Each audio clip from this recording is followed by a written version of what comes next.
আপনারা জানেন যে গতকাল রাতে একটা ঘটনা ঘটেছে। 6 বছরের মেয়ে আফসানা, তাকে দুজন সোহেল দুজন মিলে দর্শন করেছে মর্মে তাদের অভিযোগ। তাদের দর্শনের পরে তাদেরকে এই যে আরেকজনের নাম নাকি সোহেল আর কি স্যার আমি শুনছি সোহেলার হিরো, এই দুজন মিলে তাকে দর্শন করেছে। এই ব্যক্তিতে হিরোকে এলাকাবাসী হসপিটালে আছে, আর সোহেলকে আমরা ধরে ফেলেছি যে আমাদের থানা আদালতে আমরা দর্শন মামলা হয়েছে। আমরা এখন মেয়েটাকে মেডিকেল করাবো এবং পরবর্তী আপনার কি বিক্রি করে সহায়তা করতেছে এরকম আশ্বাস দিয়েছেন কি করে? বাচ্চারা দোষীদের তাকে কোনো সহায়তা করতেছিল আপনার সর্বপ্রকার?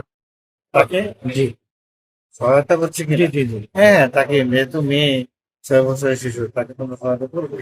এখন তাকে আমরা এখন মেডিকেলে পাঠাবো, তার যাবতীয় মেডিকেল টেস্ট পরবর্তী আইনানুগ প্রক্রিয়া আর জানেন মামলা হয়েছে, আসামি হয়েছে। জনগণ কর্তৃক যে ছেলেটা ধৃত আছে মানে সে কোথায় আছে এখন? সে হসপিটালে আছে। আমরা খবর নিচ্ছি কোন হসপিটালে আছে। তার আগেই পুলিশ যাওয়ার আগেই তাকে হসপিটালে নিয়ে গেছে, আমরা খবর নিচ্ছি।